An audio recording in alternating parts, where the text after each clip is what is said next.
You know, the Green Party in Europe is much farther along in terms of organization and members than the Green Party in the United States. We're going to hear now from a representative of the Federation of European Green Parties.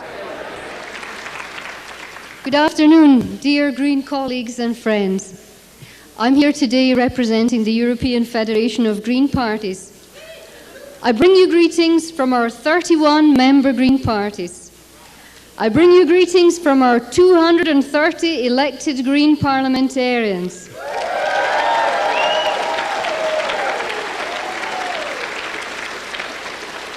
I bring you greetings from our 13 Green cabinet ministers. And I bring you greetings from our 10 million Green voters in Europe.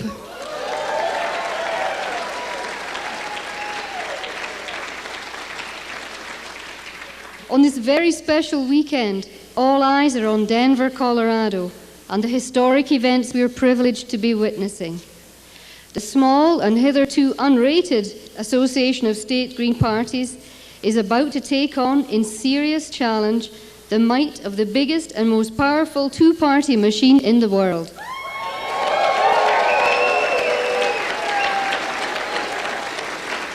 Armed with your 10 key values and championed by Ralph Nader, you are about to disturb the cozy consensus between the Republican and Democratic parties that says money talks louder than truth. Between now and November, they will call you spoilers, troublemakers. Good. It shows you've rattled them. They will call you crazy. Is it crazy to love this fragile planet Earth, to wish to protect it from wanton destruction so it can offer our children a home on this earth, free from want and fear? Is it crazy to demand that politicians help with that great task instead of serving their own selfish interests? We say, let the American people decide who the real spoilers are.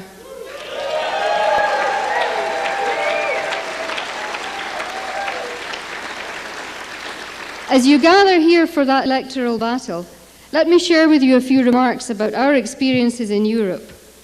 Our European Federation of Green Parties contains within its wide membership large and electorally successful Green parties, 7 of them in government partnerships, albeit as very junior coalition partners. And it also has small and emerging Green parties who've yet to overcome electoral thresholds in their countries. The national and political context in which we've developed and in which we must present our green agenda are diverse and challenging, especially in the former communist countries of Eastern Europe. But within the Federation, we meet as equals to share our successes and our tribulations, and to work on the incorporation of our common green values into the everyday politics of our different countries. Small green parties, still far from influence, admire, maybe even envy, those bigger green parties with parliamentarians and ministers. Meanwhile, those in government remember with a degree of nostalgia the innocent days when the green message could be proclaimed in all its glorious clarity from the political wilderness.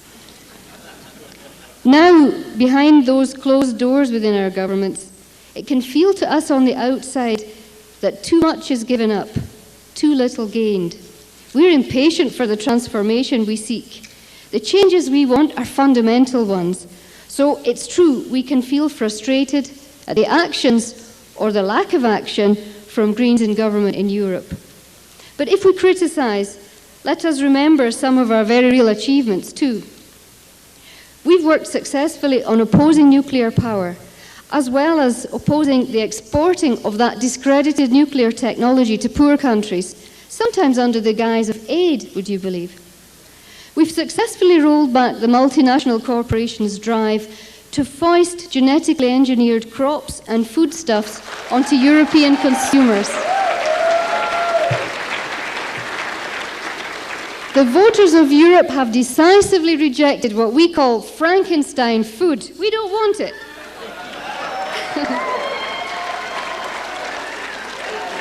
And now Greens are following up that success with a drive to promote sustainable organic agriculture.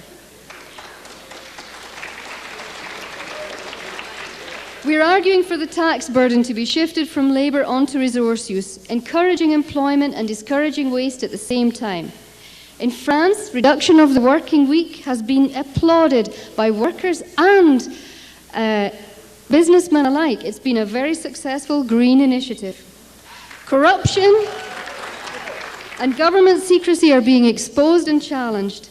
Partnership projects between Europeans and African and Asian countries are opening up new definitions of aid and development. We're working on practical strategies for conflict prevention and conflict management.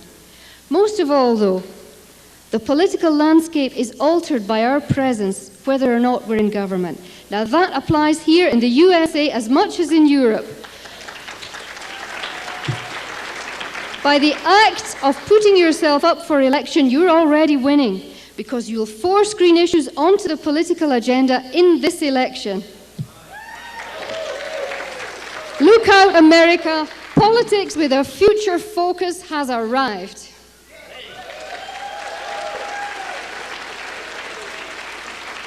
I'm told I'm out of time. I'm sorry. I wanted to say we mustn't underestimate still the forces we're up against. I wanted to talk about the WTO. It's coming back for more. We have to be ready for that. We have to keep working on our peace initiatives too. That's a long-term project, but we don't have a lot of time, and the consequences for our planet if we don't do that work are unimaginable. So, enjoy this wonderful moment you have created here in Denver.